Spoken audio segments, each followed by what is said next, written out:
Hello and very warm welcome to another session of Employee Center Academy. This is part of Live on ServiceNow series, and this is Smriti Gupta dialing in from India. Hope everyone in rainy regions are safe and dry.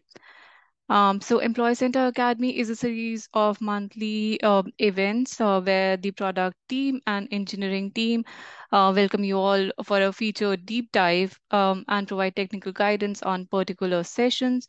Previously, we have covered interesting Employee Center and Employee Center Pro topics like multi-phase deployment, design techniques, employee news, curated experiences, and so on. You could access all the previous session recordings and details for upcoming sessions on the link provided on the screen. Yes, Jamie, the intro video is also present on our Community Product Hub homepage. You could revisit this video again. Some ground rules for the Academy session. These sessions are for you to interact, so please ask questions as much as you can. Please keep the comments and the chat section lively with your interaction and comments and feedback. And please use the Q&A panel to ask any specific questions relevant to this particular topic. We may not be able to monitor the chat panel for the questions, so please use the Q&A panel. And the session recording and slide will be available on community. SLAs typically within 1 week or so. So if you want to revisit the session, please feel free to do so. So the topic for today is integrated services and experience feedback. This is an EC Pro capability that we have launched very recently with our February 2024 release.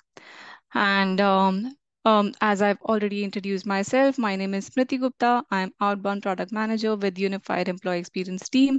And with me, I have Melody, who is Senior Solution Consultant with Employee Workforce Specialist Functionality. I would just pause to let Melody say hi. Yep. Hi, everybody. My name is Melody Young. As Smriti had mentioned, I'm a solution consultant here at ServiceNow. And for today, I'll be your tour guide through the demonstration of the feedback capability. Awesome. Thank you so much, Melody. And with me, I have Pooja Gupta, who you all must already be have met. I have with me Sid Pandey, who's the inbound product manager and the product owner for this particular capability. And we have folks from technical team, Avinash and Prakhar, manning the Q&A. So please keep your questions posted. The agenda that we'll be covering today is a brief introduction to this capability. Then we'll have a deep dive on the end user experience for the experience and service feedback. Then we'll move with the admin experience and live demo for the experience and service feedback. Then we'll also discuss some additional guidance or best practices that one should keep in mind. And we'll close the session with Q&A. Yes, Rachel, we'll be sharing the slides. It will be available on Community Product Hub. So let's begin with the introduction. So in general, for the feedback collection mechanism, there's a wide spectrum of what organizations can achieve today. On one end of the spectrum, we have long form of surveys, which are complex feedback surveys with large set of questions, typically done couple of times in a year or even less. So an example of this could be Voice of the Employee survey, which is usually done at certain time of the year only. Then we have the pulse surveys at the middle of the spectrum, which are comparatively shorter in length as compared to the long form of surveys. These are tied to specific process or completion of a milestone. So for example, once new employee is onboarded, the regular check-ins that are prompted at the end of 7 days or 30 days and so on, such are the pulse surveys. And finally, the focus of our discussion today is continuous feedback, which aims to capture employee feedback in the moment while they are still hands-on on any experience touch point on the portal or still raising a request or service request. Now, for the scope of this capability or session, when we say feedback, we actually refer to the employee experience feedback, which is the information provided by employees about their experience with a product or a touch point or a service on the Employee Center Pro portal.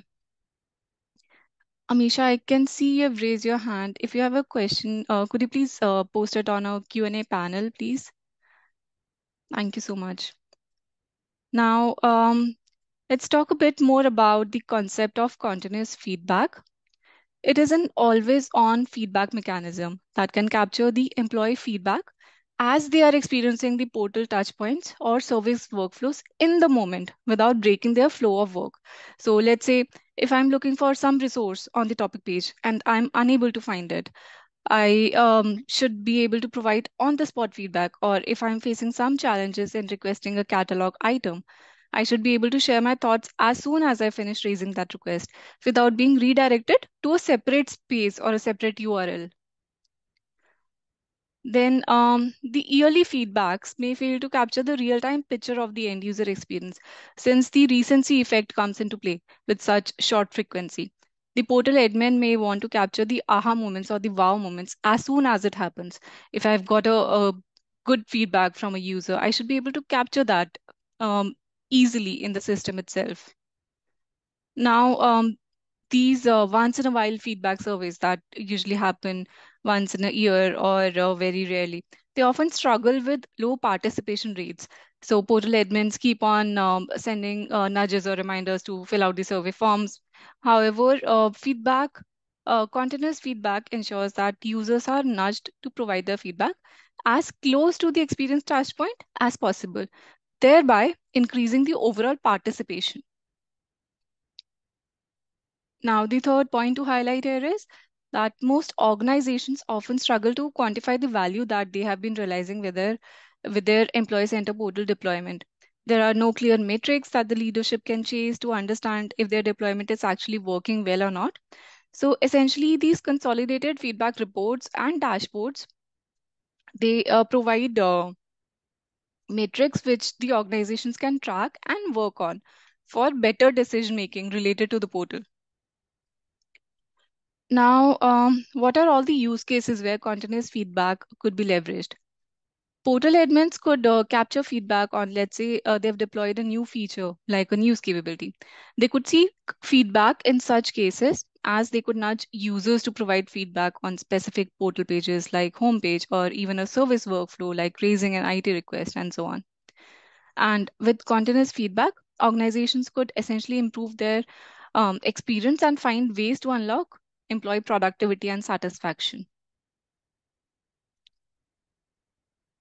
So I see a question, is this the same as listening post? No, Bella, this is not the same as listening post. Listening post is a separate functionality that's available only with HR, SD enterprise customers and onwards. We'll be talking about these distinctions in this session itself. So please stay tuned. Now, just a brief introduction about this capability. We all know that feedback is critical for continuous improvement. Let's consider an example use case. Suppose, as the portal admin for your organization, you have been investing in building a specific page, or let's say a microsite, or a new topic page experience, and you want feedback on that. This could be referred to as experience feedback, which captures employee feedback on the overall portal experience. And if the service owners are trying to make submitting request easier and they want to get feedback on whether that process was actually helpful or not, this would be referred to as service feedback, which captures employee feedback on the service workflow. So essentially, with the integrated experience and service feedback capability, we have delivered a bunch of widgets, which we'll be walking through very shortly. Some of these widgets are pre-placed on the Employee Center Pro portal, and some others can be placed on different pages for multiple different journey steps to capture the continuous feedback.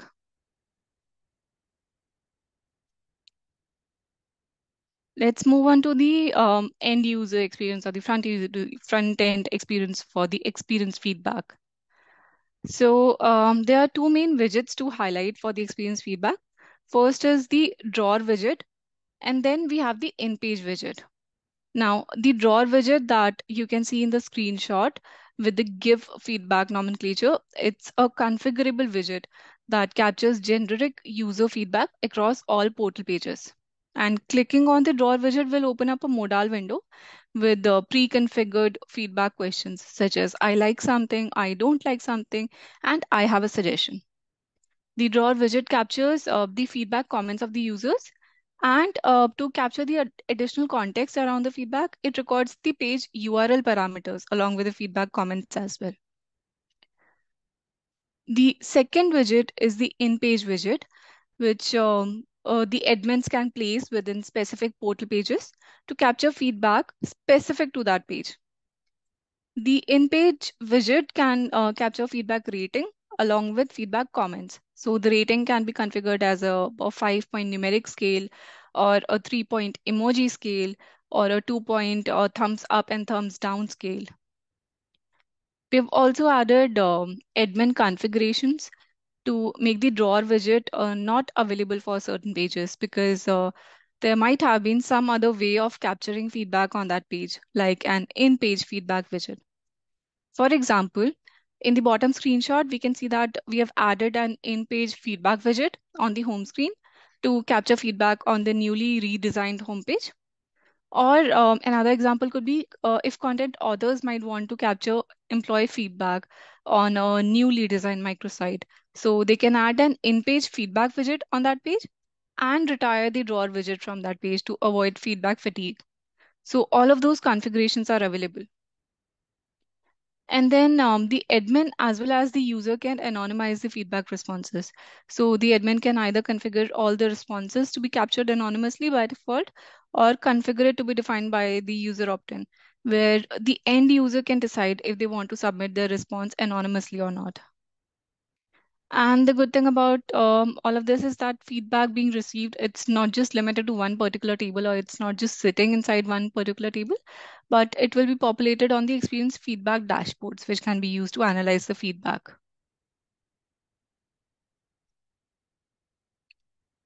Now, the in-page widget that we just talked about is placed out of the box with the taxonomy topic pages with the February release to capture topic page specific feedback. So once it is configured, as soon as you open that particular topic page, there will be a feedback widget on that topic page to capture the ratings and comments. Now, the feedback rating scale can be configured to be 5-point, 3-point, or 2-point, and the responses can be anonymized by either the admin or the user, similar to what we discussed for the experience widget. I'll just take a pause here. Is there any question, Pooja, that you would like to address from the Q&A panel? Just a lot of questions coming on what is this capability when it came out and how it is licensed. We will deep dive on that and what exactly is needed shortly. But in nutshell, this is a new feedback capability that came out in our February 2024 store release. It requires Employee Center Pro license, and it is different from listening post and just the surveys capability, which have always been there. And we will give you a comparison of how and when to use each of these as part of this presentation. Awesome. With that, let's move on to the service feedback and the end user experience for it. Now, similar to the experience feedback, we have the provision to gather feedback during or after service request fulfillment directly from the portal. Now, in the entire workflow for service request fulfillment, admins could capture user feedback at any pit stop, be it at the topic page, catalog page, request page, or even at the very end once the request has been raised via the in-page widget. This is designed specifically for seeking continuous in-the-moment feedback over a service workflow, intended to improve it without having to conduct time-consuming feedback activities like one-on-one interviews or focus group discussions. So as a service owner, if I'm trying to understand if my service workflow makes sense for my end user, I do not have to indulge in a lengthy time-taking processes. I could just set up the service feedback once and for all, and I'll be able to capture the continuous feedback. Now, setting up the service feedback can be done via easy configurations like choosing which questions to display and what are the trigger conditions on which the feedback will be prompted, and so on. And similar to experience feedback, the response can be configured to include 5-point scale or a 3-point emoji scale or even a 2-point thumbs up and down scale. And similar to the experience feedback, the response can be anonymized either by the admin or the user. Finally, all of this feedback can be analyzed via dashboard. Now, many organizations have this process of seeking feedback over emails, where the user gets redirected to a different URL on the browser away from their email inbox. So the user may have requested for a particular IT asset or raised a particular request, and then later on you will be sending an email of how was your experience. So now, while the emails is one of the top channels to nudge users to provide their valuable feedback, we wanted to bridge this disjointed experience or gap for the end user where they may not like getting redirected away from their flow of work. So we are not shipping any new email notifications, but the service admins can take their existing email notifications and put in a script that we are providing. And then at the end of that workflow, if they've configured to seek feedback, they will see this nudge of give feedback that is visible on the top left corner of the screenshot over here in the left. And the user can go ahead and provide that feedback within the email itself. So instead of sending separate emails like take a survey or tell us how was the experience, it's there within the email itself. And even within the email, this is actionable. So this link would not redirect to go to the portal or some other URL. Users would be able to provide their feedback response within the email itself. And we support the same set of functionalities in terms of enabling anonymous responses as well as tracking this across channels. Then another interesting feature we have with this capability is cross-channel feedback tracking. So if someone provided this on portal, uh, if someone has already provided the feedback on the portal, they would not see this in the email here. They would not see this prompt in the email. And if someone provided this in the email, we would not bother them in the portal anymore. So this is again essentially to avoid the feedback fatigue. Now, before we move on to the demo for the end user experience, Pooja, is there anything you would like to add or probably address from the Q&A panel? No, I think we're good. There will be a lot of details that we will share in terms of what plugins are required and the admin configuration. So stay tuned. Let's just focus on like the end user experience and then we will get into the admin experience. Awesome. Then handing over to Melody for the demo piece. All right, sounds good. I will take the share and let's see. Okay, so right now, you should be seeing the Employee Center screen, and I'm logged in as an employee view here. And what I wanted to go over for today was the kind of that end user experience that Smriti was talking about, having that feedback widget in various interfaces that the employees would interact with, whether it's on the home page or the topic page and or an email, right? And for this employee here today, he is trying to just get some help with getting a new laptop because his laptop is broken. So naturally, he thinks that he should start at the Employee Center, again, that one-start shop experience that he's familiar with. And right up on top here, he's seeing banners and reminders for him, and he knows there's active items and news that he can refer to. And it's really helpful for him to see all these things up front and just for him to know what is expected of him, what he needs to do, and just information that he can seek out for. And since he's having this great experience so far, he can choose to also give feedback right up front. And giving feedback through this drawer widget that you're seeing on the right here, he can let the portal team or HR team know, hey, I like something that you've presented on this homepage, or I have a suggestion for something else that could make this homepage even more rich and just an engaging experience. Or there's something I don't like, then I can also call it out and let the team know that, hey, this could be an improvement that you should consider so that we can have an even better homepage experience for all the employees. So just as an example here, I'll just say, I like something, I like the banners on the home page, and I can tell more and provide a comment and feedback to the team. And if there's information that I want to share about myself, I can choose to not check this off. If I don't want to share my personal information, I can check this box and I can just simply submit afterwards. And once I submit this feedback, there is an acknowledgement message that tells me, hey, you've submitted this feedback. We've heard you. Thank you for submitting. So that's one way that I can get this feedback to the right team. Now, another thing that I can consider here is that in-page feedback that Smriti had talked about.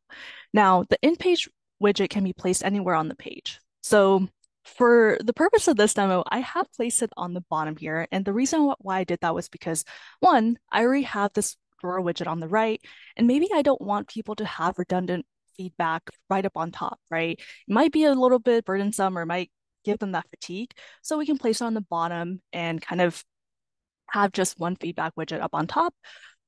Or we can also have that option of taking out this drawer widget and placing this more up on top so that people have their attention drawn to that feedback widget and they know, oh, I can submit my feedback that way. It's really easy. And again, in that moment, in that flow of work that I'm used to. So the placement can really be a strategic design decision, right? If you are actively looking to collect feedback, this can be placed more up on top. Now, if you are trying to just have more of a passive collection, then this can be on the bottom, or this may not even be on the home page, and you can just have that drawer widget. So there's a lot of flexibility in how you want to place these things, and really depends on the goal and the outcomes that you're trying to achieve with trying to collect that feedback. So we can support any type of decision and design choice that you want to make there. Now, going back to the story here, we do want to put in that request for a new laptop since the laptop is broken. So the next place I'm going to go to here is the Help Center and under Technology Services.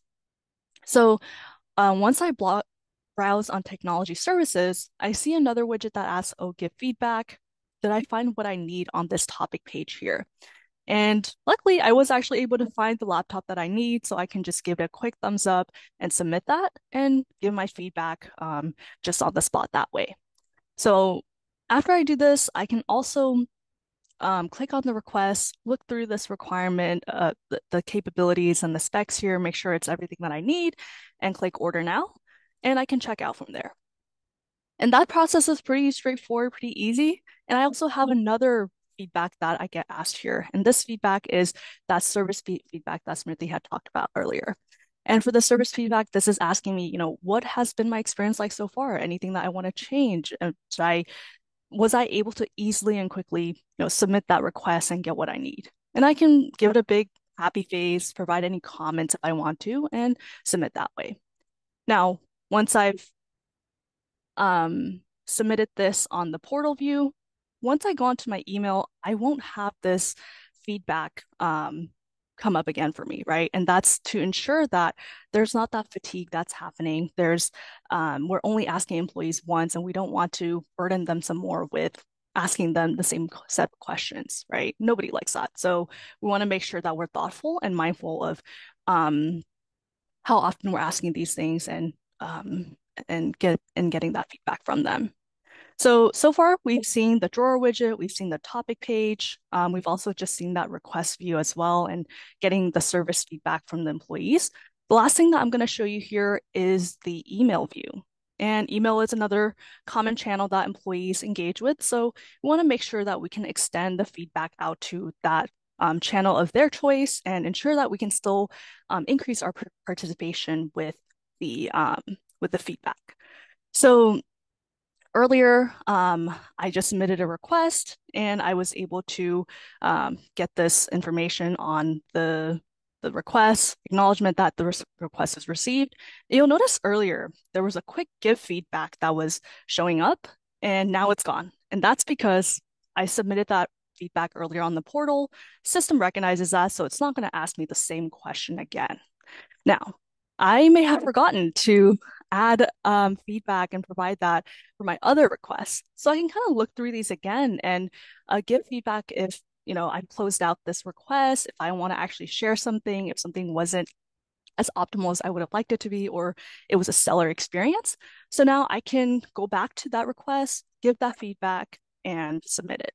And you'll also notice that um, the set of questions that you're seeing here are a little different than what was on the portal. The portal was just a smiley face and it was a thumbs up, right? So you can really have a variation in how you want to ask these questions and what kind of rating you want to use so that it really better fits the channel that you're targeting, or maybe it just is a better way that you want to ask those questions. So right now, I'm going to say for this request that I put in for the MacBook Pro, it was a good experience. I can add comments, I can submit from there. And after that, it simply just tells me, we've heard you. Thank you for the feedback. It's not redirecting me anywhere. It's really just in this same screen that I am used to in my email that I can submit this feedback and be done with it. All right. So I'm going to pause there, see if there's anything that the team wants to add or any questions that we want to address live here.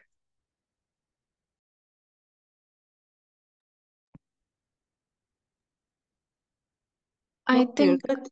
yeah, we are good to Go ahead, proceed. Smriti. Yeah. Yeah. All right, awesome. Well, that concludes the front end, the user experience for the feedback. I'm going to hand it back to Smriti to actually talk about the admin experiences now. Thank you so much, Melody. I'm just gonna take the screen share.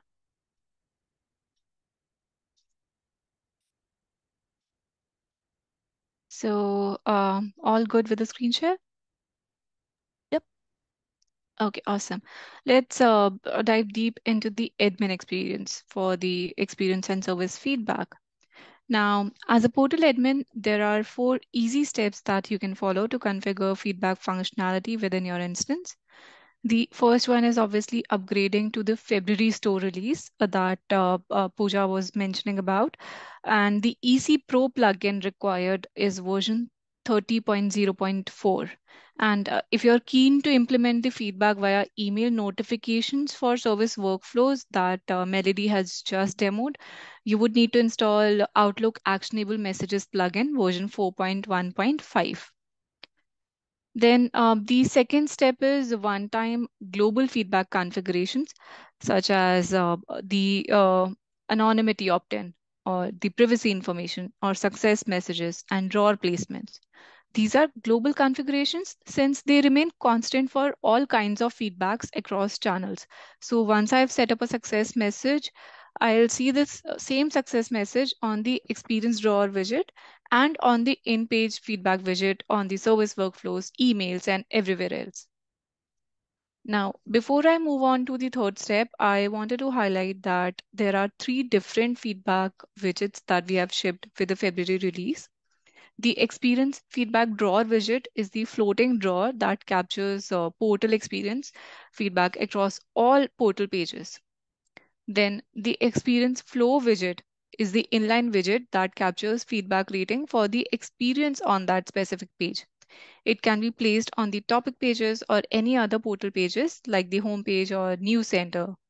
So, like Melody had placed the experience flow widget on the home page, or like it has already been placed out of the box on the topic page. So that was the experience flow widget. And then finally, we have the experience workflow widget, which is again an inline widget that can be used to capture feedback on the service workflows. And it is placed on catalog request pages. Just like Melody showed the feedback widget after service request was raised, it was the workflow widget. We'll talk about what all portal pages are these widgets placed out of the box in subsequent slides. But one thing to note here is that both of these widgets can be placed, both the experience flow widget and the workflow widget can be placed manually on relevant portal pages via the page designer. So moving on to the third step, which is feedback definitions. As of February release, there are 4 different types of feedback definitions: the drawer widget, in-page feedback, topic feedback, and finally workflow feedback. Now, I'm not going to go into details of these feedback definitions at this point, since I'll be covering it in the next slides. And the final step is analyzing the received feedback via experience and service feedback dashboards. Let's dive deeper into each of these steps right from the feedback configurations. Now, like I've already mentioned, feedback configuration table enables portal admin roles to set global one-time configurations that defines behaviors such as anonymity, privacy text, success message, and drawer position. Anonymity is whether user response should be anonymous by default or defined by user opt-in. Then portal admins could also configure the privacy text, the success icon, success messages, and drawer placement options. And just to reiterate, these configurations remain the same for all kinds of feedback, be it drawer feedback or portal or email. Moving on to the feedback definition. Feedback definition table in general determines key information about the feedback, such as where it will be shown, who will it be shown to, what will be shown on the widget, and so on. So the first type of feedback definition is for the drawer widget that can capture overall portal experience for the users across all portal pages, except for the pages which you have explicitly excluded. From configuration perspective, portal admins could define the audience who should be seeing this widget and configure pages where the drawer widget should not be visible to avoid feedback fatigue, where other forms of feedback must be present, like an in-page feedback widget. Then second we have is the in-page feedback widget that can capture inline feedback on specific portal pages like homepage, news center, etc. And portal admins could define the audience, configure pages where feedback must be captured, and also configure the feedback question and rating, define if it should be 5 point, 3 point, or 2 point, and so on. Now, very similar to the in-page feedback, the third we have is the topic feedback, which is again an in-page experience flow widget, which can capture topic page specific feedback. The experience flow widget is placed out of the box on topic pages, and the portal admins just have to configure audience, rating, and topic pages where feedback should be captured. Last, we have is the service workflow feedback definition that can be used to capture feedback during or after service request fulfillment. The service workflow feedback can be captured via portal or via the email channel. And along with the basic details like audience, rating, etc., portal admins must configure the trigger conditions or email notifications where the feedback must be prompted. And don't be too overwhelmed with all this information here. It is important to understand why would you need to configure any particular type of feedback definition. Rest all details will be clear as Melody will go on about the demo. Now, to allow service and experience admins to analyze the feedback received over a period of time, we have built experience and service dashboard to report the aggregate rating for experience and service feedback over a period of time. One important thing or important note to call out here is that you would need to have survey reader role to access feedback dashboard. Just having the portal admin role will not suffice.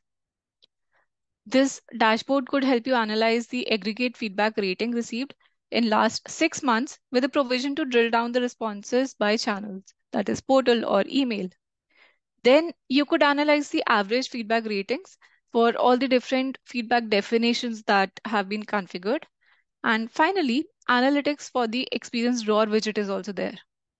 And there's also a service and experience feedback rating breakdown by the pages. I'll just pause here to see if there are any additional questions or comments that we would like to address or add here. Yeah, the most common question that is coming is whether we can see by page in terms of where the rating is. So if you have drawer widget placed in multiple pages, you can break it down by pages and see where it is coming from. And each of the widgets that you place can also be like, the drill down at the level of page. Right. Absolutely.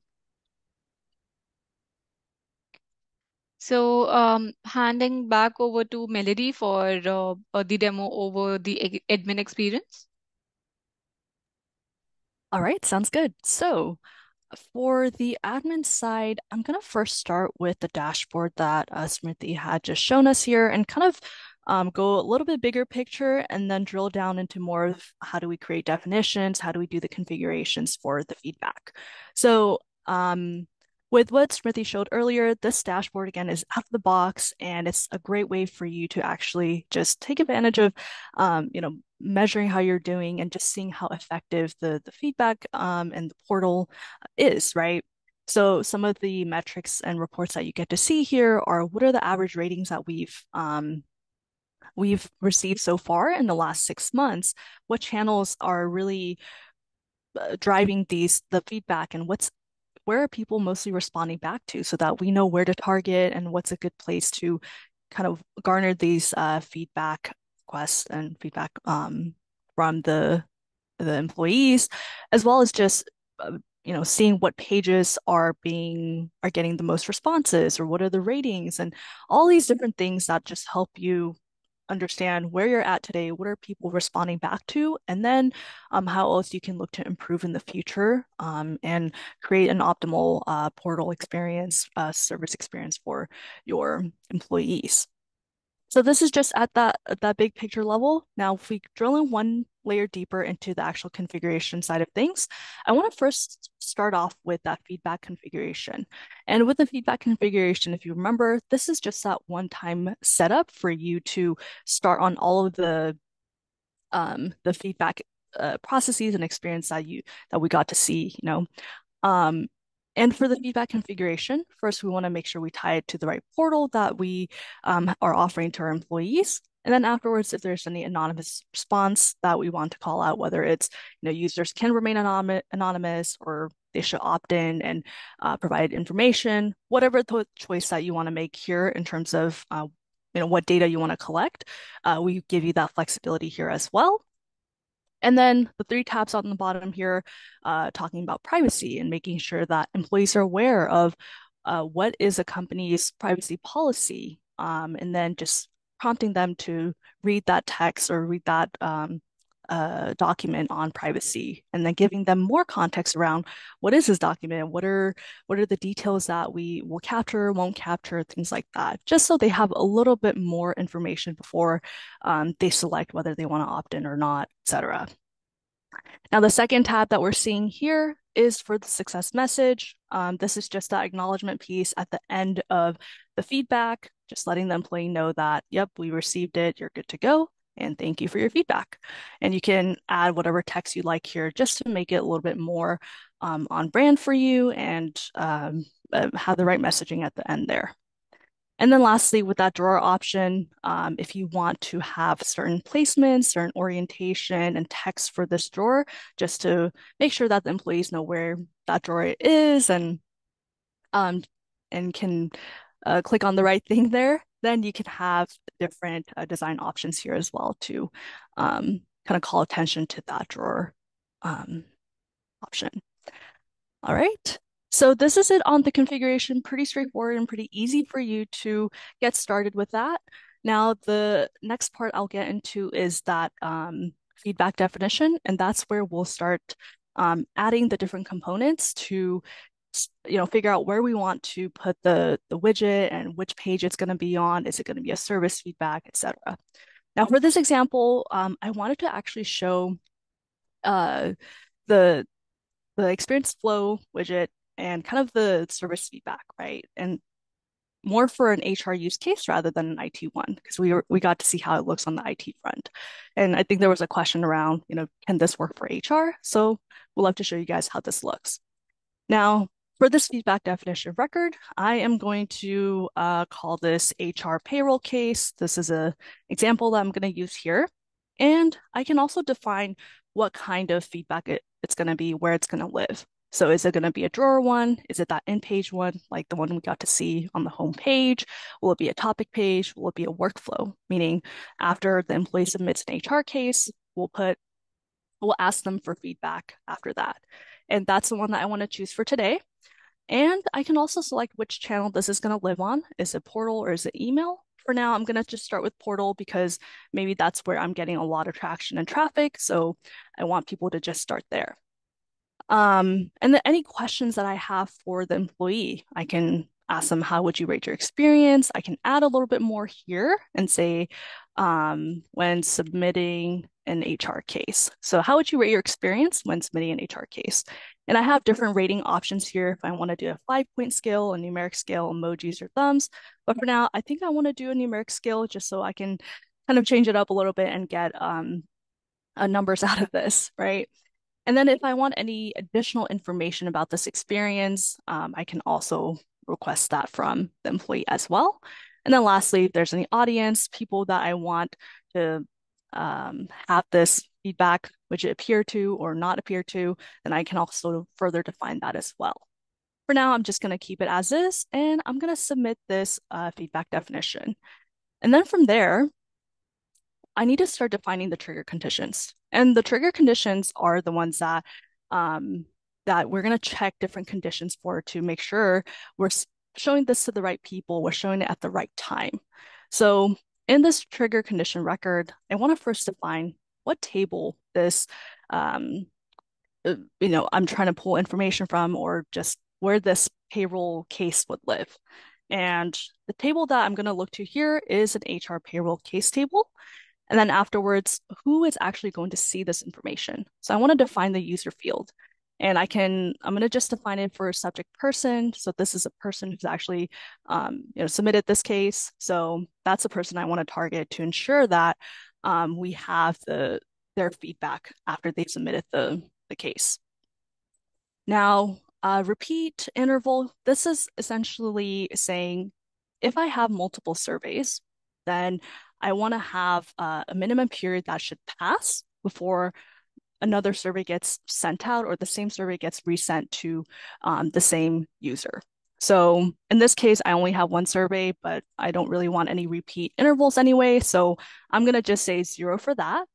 And then when we look to these related fields on the bottom, the related fields are basically just fields that contain different values for reporting purposes. So you're just going to pick a reference field from that table for HR payroll case.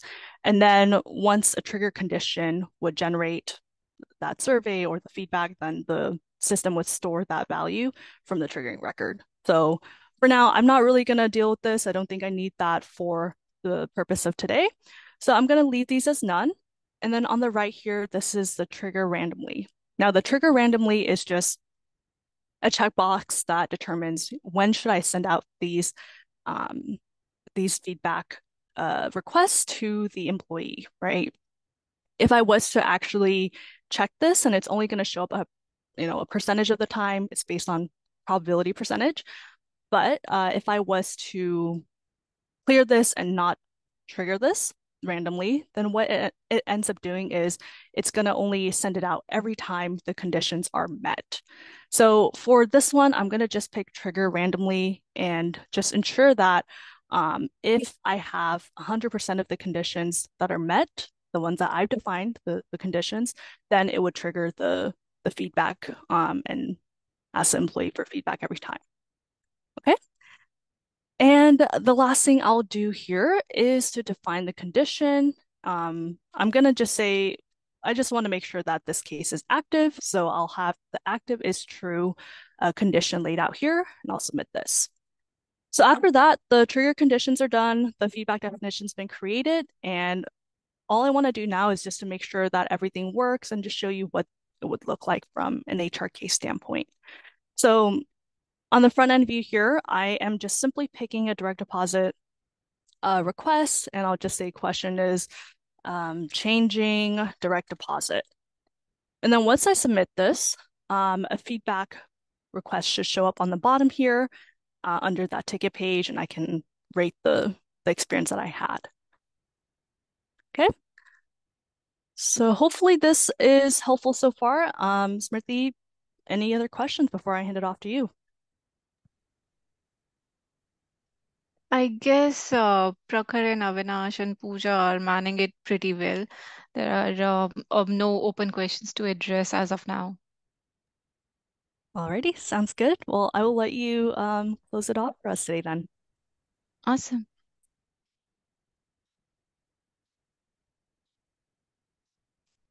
So after the demo of the admin experience, we'll move on to the last part of the session, that is additional guidance. As for deployment guidance, we've already discussed the requirements. The February store release would be required, so latest application plugins for EC Pro and Outlook actionable messages. And additionally, you would need to be on Utah family or above. Needless to say, this is an EC Pro functionality only. And we have already talked about the different feedback widgets. The experience workflow widget is placed out of the box on service catalog request pages, and admin would need to configure the trigger conditions where the feedback must be prompted, just like Melody has just shown you. If you would like to capture feedback on any other service workflow pages, you could place the workflow widget manually via the page designer. And experience flow widget is placed out of the box on topic pages and service catalog items pages. However, it can be placed on any other portal page manually via the page designer. Finally, the feedback drawer is available on all pages and auto-enabled upon upgrade. Now, how is the integrated experience and service feedback functionality different from other feedback functionalities that we have as of now with ServiceNow environment like surveys or listening posts? So, listening post is essentially it requires HRSD enterprise license, and surveys is based on the service framework that is available to all ITSM and HR customers, whereas this integrated experience and service feedback functionality requires Employee Center Pro license. Now, from experience feedback point of view, listening post caters to voluntary feedback via a drawer widget. And for surveys, we do not have as of now very easy or seamless way to capture the experience feedback. But for the integrated experience and service feedback functionality, we have enhanced this experience to capture the experience feedback overall via the drawer widgets, the in-page widgets, and the analytics. And we have much more enhancements coming up with our May release as well. For the service feedback functionality, for listening post, it's available via the Pulse service, and you could capture the feedback for the journeys and life cycle events. So it's tied to a particular life cycle event, for example, Pulse service for checking on the onboarding activities of a particular new employee, and so on. Surveys is available through the My Service widget in the Employee Center portal, and it can also be administered through non-actionable email notifications. It is extensible to all service workflows, but there's a certain amount of configuration that's required.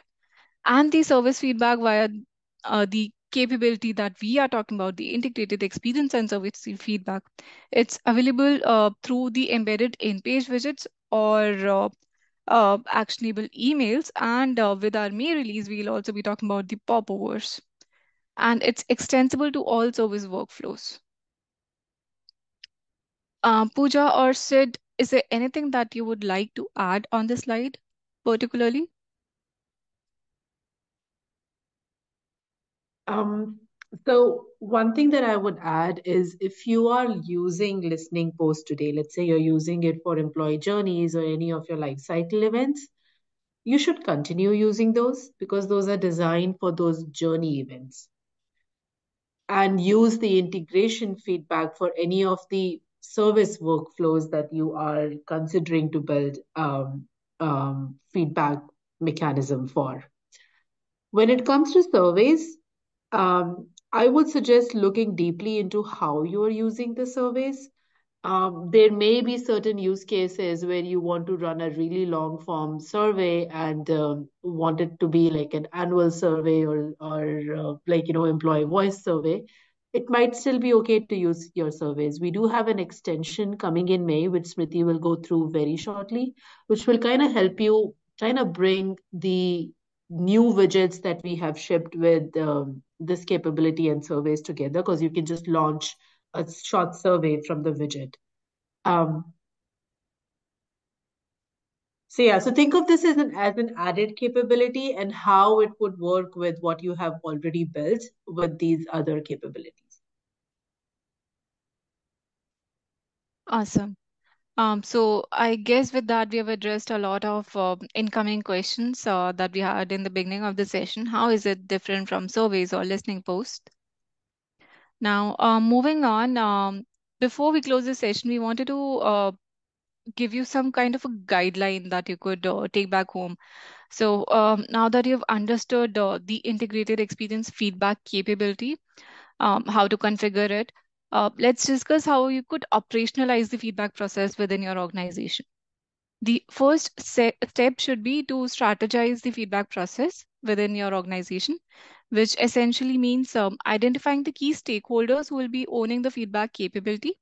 This could be the experience owners or service owners within your organization who are interested in capturing the feedback for their respective experiences. Then identifying the benchmark metrics at this point would also help. What is the minimum feedback responses for you to consider a valid evaluation? And what feedback rating would trigger an alarm for a process or experience overhaul? So deciding things like this in advance would ensure that it is not just an implementation in vain, but a concrete plan to improve. And strategizing would also include identifying which experiences and services would you want to capture feedback on and how to avoid feedback fatigue. So excluding experience feedback where an existing feedback widget is placed, things like that. The next step is defining the global feedback configurations. The trigger points for prompting for feedback and other configuration options, including the feedback definitions. So one thing to keep in mind here would be to ensure that consistency is there across the portal, and while we are dealing with all the different widgets. So your different feedback widgets should not be speaking different languages, if you could help with that. For example, can we make the feedback rating experience consistent across the portal? Can we make the additional comments experience consistent across the portal? And things like that. Now, the final step, which completes this cyclic process, is to analyze the feedback. Our intention should be to drive insights from all these feedbacks and not let it sit in a particular table. So, deciding upon a regular cadence at which the feedback should be analyzed and deciding with the stakeholders on what feedback should be acted upon, who will be acting on that feedback, and any ETA for improvements to be implemented, right? So, for the entirety of this session, we have talked about the February release only, but it would make sense to give a sneak peek into the enhancements that are upcoming for integrated experience and service feedback capability for May 2024 release as well. So we'll be making this capability even more configurable for the portal admins. So they can configure more trigger conditions for the feedback to be prompted, like it can be prompted on page load via a modal window or at a particular scroll point or even at certain page view time. So for example, I've spent 30 or 40 seconds on a page. I'll be prompted or nudged for a feedback. With that being said, we also wanted to avoid feedback fatigue for the end users. So the admins can limit the number of times a user is prompted for feedback in a particular session. Or even once the user clicks on an action called remind me later or something similar, they won't be disturbed with a feedback nudge for the rest of their session. Then with the May release, you'll also be able to administer surveys for service feedback, like Pooja had already mentioned, which will give you more flexibility in configuring the feedback questions. So you could add a short survey of 4 or 5 questions with a service workflow, which can be delivered via a page modal. So this was just a very brief sneak peek into the May release. More will be discussed in details in our upcoming roadmap webinars.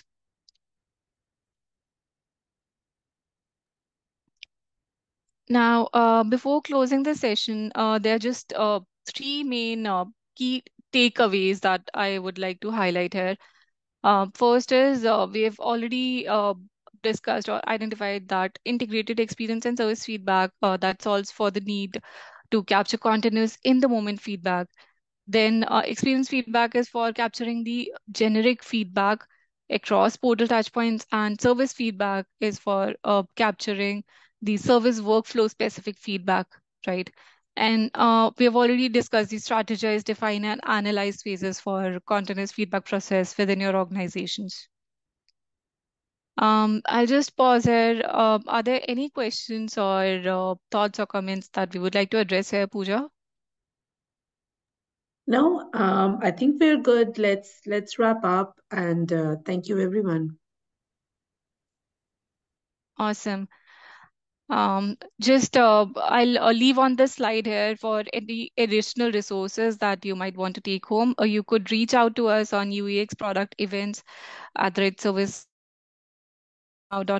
The email ID is right there on the screen. And thank you all so much for joining. If you have any further additional questions, please do reach out to us. Thank you so much.